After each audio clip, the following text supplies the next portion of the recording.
ബംഗ്ലാദേശിൽ നടന്ന കലാപത്തെക്കുറിച്ച് മിണ്ടാൻ ആദ്യം പല മാധ്യമങ്ങൾക്കും മടിയായിരുന്നു.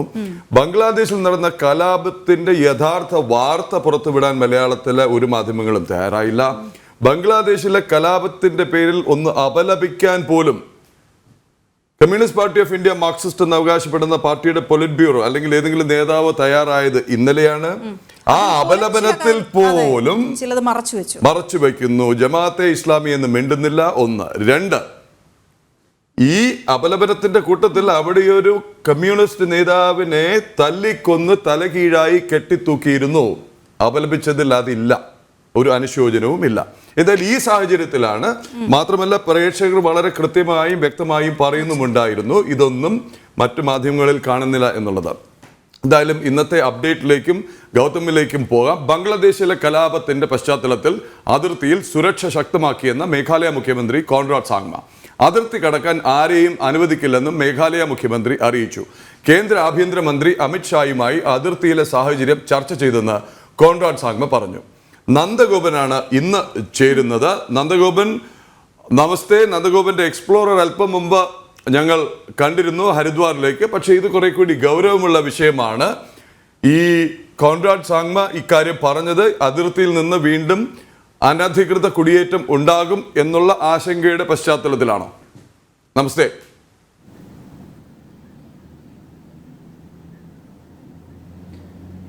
നമസ്തേ.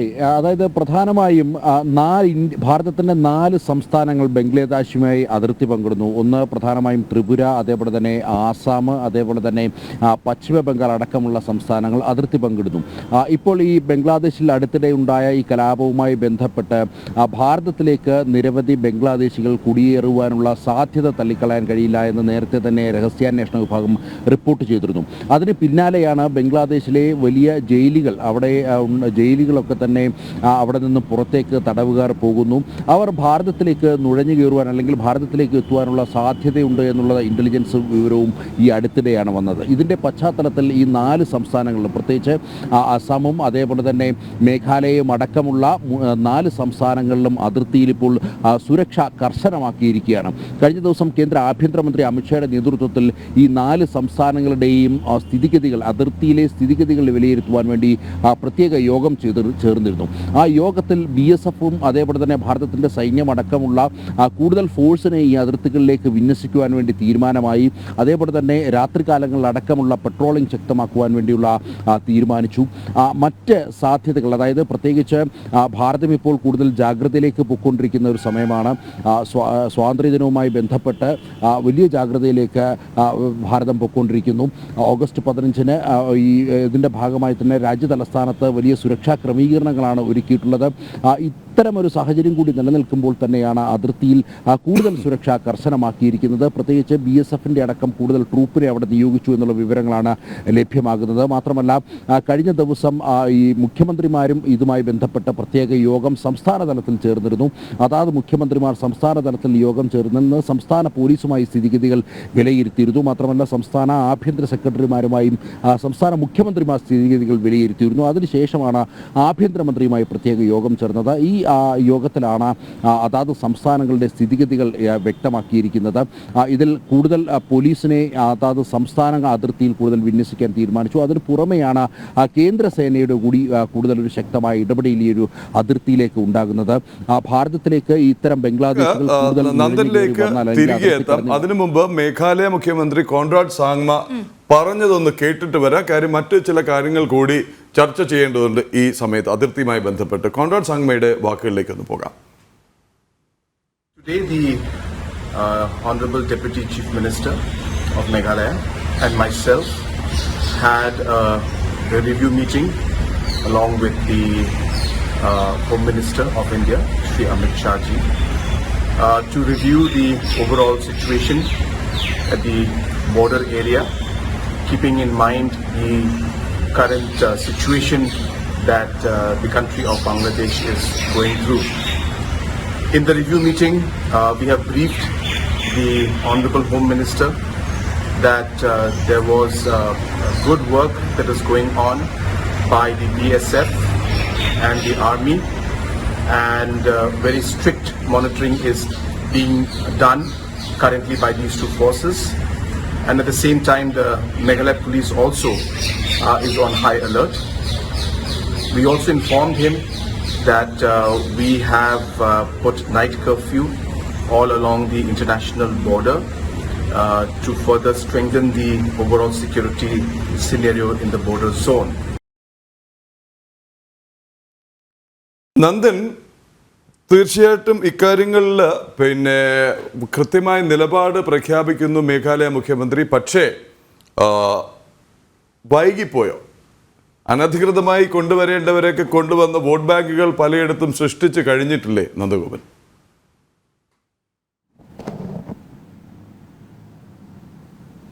തീർച്ചയായിട്ടും. കാരണം പശ്ചിമ ബംഗാൾ മുഖ്യമന്ത്രി മമതാ ബാനർജി ഈ ഒരു വിഷയത്തിൽ സ്വീകരിച്ച നിലപാട് നേരത്തെ തന്നെ ശ്രദ്ധേയമായിരുന്നു. മാത്രമല്ല വലിയ വിമർശനം അതിനെതിരെ ഉയരുന്ന സാഹചര്യമുണ്ടായിരുന്നു. അതായത് ബംഗ്ലാദേശിൽ നിന്നും അവിടെ നിൽക്കാൻ കഴിയാത്ത മുഴുവൻ ആൾക്കാരും ഭാരതത്തിലേക്ക് വരാനും അവിടെ പശ്ചിമ ബംഗാളിൽ അവർക്ക് അഭയം നൽകുവാൻ തങ്ങൾ തയ്യാറാണ് ഒരു മുഖ്യമന്ത്രി പ്രഖ്യാപിക്കുന്ന സാഹചര്യം.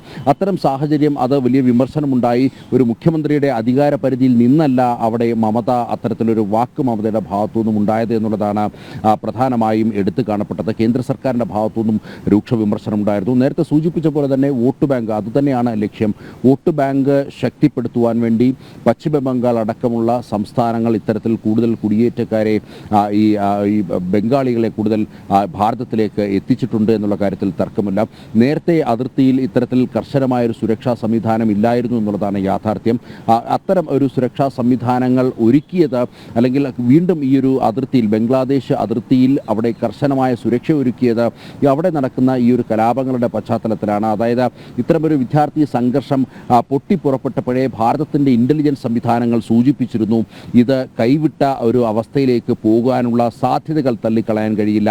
ഇത്തരമൊരു പശ്ചാത്തലത്തിൽ അവിടെ നിന്നും പലായനമുണ്ടാകാനുള്ള സാധ്യതയുണ്ട്. അത് കൂടുതലും ഭാരതത്തിലേക്കാണ് എന്നുള്ളൊരു മുന്നറിയിപ്പ് ഭാരതത്തിൻ്റെ ഇൻ്റലിജൻസ് സംവിധാനങ്ങൾ വിവിധ സേനാ വിഭാഗത്തിനും സർക്കാരിനും നൽകിയിരുന്നു എന്നുള്ളതാണ് യാഥാർത്ഥ്യം. അതിൻ്റെ പശ്ചാത്തലത്തിൽ ആദ്യം മുതൽ തന്നെ കർശനമായൊരു സുരക്ഷ ഒരുക്കാൻ കഴിഞ്ഞു. അതായത് ഈ കലാപശേഷം ഭാരതത്തിലേക്ക് ബംഗ്ലാദേശിൽ നിന്നും കൂടുതൽ ആൾക്കാർ കടന്നു വരുവാനുള്ള സാധ്യതകളെല്ലാം പൂർണ്ണമായും അടച്ചിരുന്നു എന്നുള്ളതാണ് യാഥാർത്ഥ്യം. അതേസമയം നേരത്തെ സൂചിപ്പിച്ച പോലെ ഇതിനു മുൻപേ തന്നെ ഈ വോട്ട് ബാങ്ക് ലക്ഷ്യം വെച്ച് ഈ ബംഗ്ലാദേശികൾ ധാരാളമായി ഭാരതത്തിലേക്ക് കടന്നുകൂടി എന്നുള്ളത് യാഥാർത്ഥ്യമാണ്. അതിൻ്റെ പ്രതിഫലനം നമുക്ക് കേരളത്തിൽ പോലും അനുഭവിക്കാൻ സാധിക്കുന്നു എന്നുള്ളതാണ്. പ്രത്യേകിച്ച് എറണാകുളം ജില്ലയിലെ പെരുമ്പാവൂരിലടക്കം വലിയ രീതിയിൽ ബംഗ്ലാദേശികൾ കുടിയേറിയിട്ടുണ്ട് എന്നുള്ള കാര്യം നേരത്തെ കേരളത്തിലെ ഇൻ്റലിജൻസ് സംവിധാനങ്ങൾ പോലീസ് സംവിധാനങ്ങൾ നേരത്തെ തന്നെ സൂചിപ്പിച്ചതായിരുന്നു. എന്നാൽ കേരളമടക്കം ഇത്തരം ഇടതുപക്ഷവും അതേപോലെ തന്നെ ഈ പശ്ചിമ ബംഗാൾ പോലുള്ള സംസ്ഥാനങ്ങൾ ഇത്തരക്കാർക്ക് അഭയം നൽകുന്നു എന്നുള്ളത് യാഥാർത്ഥ്യം. അല്ലെങ്കിൽ അവരുടെ മുഖംമൂടി അണിഞ്ഞുകൊണ്ട് ഇത്തരം സംസ്ഥാനങ്ങൾ അവർ ഒളിഞ്ഞിരിക്കുന്നു അല്ലെങ്കിൽ ഭാരതീയർ എന്ന പേരിൽ അവർ ഒളിഞ്ഞിരിക്കുന്നു. അത് ഭാവിയിൽ ഭാരതത്തിന് സുരക്ഷയ്ക്ക് ഭീഷണിയാണ് എന്നുള്ള കാര്യത്തിൽ തർക്കമില്ല. അതിനാൽ തന്നെ കേന്ദ്ര സർക്കാർ ഇത്തരം അഭയാർത്ഥികളെ അല്ലെങ്കിൽ ഭാരതത്തിലേക്ക് കടന്നുകൂടിയ ബംഗ്ലാദേശികളെ കണ്ടെത്തുവാൻ വേണ്ടിയുള്ള നടപടിക്രമങ്ങൾ ഇതിനോടകം തന്നെ ആരംഭിച്ചു എന്നുള്ളതാണ്. പ്രത്യേകിച്ച് ഇപ്പം ഇത്തരമൊരു സാഹചര്യത്തിൽ കൊടിയ ക്രിമിനലുകൾ ബംഗ്ലാദേശിലെ ജയിലുകൾ ചാടിയ ഒരു സാഹചര്യത്തിൽ അവർ ഭാരതത്തിലേക്ക് കടക്കുമെന്നുള്ള രഹസ്യാന്വേഷണ വിഭാഗത്തിൻ്റെ റിപ്പോർട്ടുകൾ നിലനിൽക്കുന്ന സാഹചര്യത്തിൽ ഇനി ബംഗ്ലാദേശിൽ നിന്നും കൂടുതൽ ആൾക്കാർ ഭാരതത്തിലേക്ക് കടന്നു വരുവാനുള്ള എല്ലാ സാധ്യതകളും സംസ്ഥാന സർക്കാർ അടച്ചിരിക്കുകയാണ്. അതാണ് ആഭ്യന്തരമന്ത്രി കഴിഞ്ഞ ദിവസം മുഖ്യമന്ത്രിമാരുമായി ഈ വിഷയം ചർച്ച ചെയ്ത് ഈ അതിർത്തികളിൽ സംസ്ഥാന പോലീസുമായി ചേർന്നുകൊണ്ട് കാര്യം കേന്ദ്രസേനയുടെ എത്ര ഇടപെടലുണ്ടായാലും സംസ്ഥാന പോലീസിൻ്റെ ഒരു ഇടപെടൽ അല്ലെങ്കിൽ അവരുടെ ഒരു ശക്തമായ ഇടപെടൽ ഉണ്ടാകുന്നത് പോലെ മറ്റ് കേന്ദ്ര സേനകൾക്ക് അവിടെ ആക്ട് ചെയ്യാൻ കഴിയില്ല എന്നുള്ള ഉത്തമ ബോധ്യത്തിൻ്റെ അടിസ്ഥാനത്തിൽ സംസ്ഥാന പോലീസിൻ്റെ സഹകരണം കൂടി ഊട്ടിയുറപ്പിച്ചുകൊണ്ട് ഈ 4 സംസ്ഥാനങ്ങളിലെയും അതിർത്തിയിൽ ഇപ്പോൾ കർശനമായ സുരക്ഷയാണ് ഒരുക്കിയിട്ടുള്ളത്. നന്ദഗോപൻ ആണ് ഈ വിവരങ്ങളുമായി ചേർന്നത്. നന്ദൻ, ബംഗ്ലാദേശിലെ ഡെവലപ്മെന്റ്സ് തുടർന്നുള്ള ബുള്ളറ്റിനുകൾ ഹാപ്പനിങ് അവേഴ്സിൽ അപ്ഡേറ്റ് ചെയ്യും എന്ന് പ്രതീക്ഷിക്കുന്നു.